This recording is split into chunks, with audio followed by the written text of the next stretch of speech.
Oil face ഉണ്ടാക്കിയെടുക്കാം. Oil face ഉണ്ടാക്കിയെടുക്കാനായിട്ട് ഞാൻ ഉപയോഗിച്ചിരിക്കുന്നത് സ്വീറ്റ് ആൽമണ്ട് ഓയിലാണ്. സ്വീറ്റ് ആൽമണ്ട് ഓയിൽ തന്നെ മേടിക്കുക. അതാണ് നമുക്ക് ഉപയോഗിക്കേണ്ട almond oil. Bitter almond, 2 type almond oil വരുന്നുണ്ട്. പിന്നെ ഈ ആൽമണ്ട് ഓയിൽ എന്ന് പറഞ്ഞിട്ട് അതിലും വേറെ ഓയിലുകൾ ആഡ് ചെയ്തും വരുന്നുണ്ട്. അപ്പോൾ സ്വീറ്റ് ആൽമണ്ട് ഓയിൽ. അപ്പോൾ ഇപ്പോൾ ഞാൻ ഉപയോഗിച്ചത് ഒലിവ് ഓയിലാണ് ഞാനിപ്പോൾ ഒഴിച്ചത്.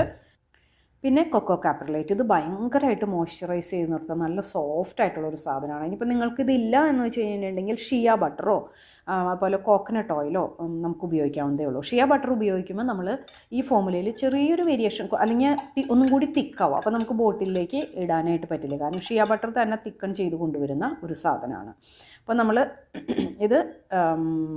നമ്മൾ ഓയിൽ ഫേസ് നമ്മൾ ഇതിലേക്ക് ഒഴിച്ചു. ഇനി കൊക്കോ കാപ്രിലേറ്റ് ഇല്ലാത്തവർ കോക്കനട്ട് ഓയിലും വേണ്ടാത്തവർക്ക് വേറെ മറ്റേ ഗ്രേപ്പ് സീഡ് ഓയിലോ അല്ലെന്ന് വെച്ച് കഴിഞ്ഞിട്ടുണ്ടെങ്കിൽ സ്വീറ്റ് ആൽമണ്ട് ഓയിൽ തന്നെ കൂട്ടിയെടുത്താൽ മതി.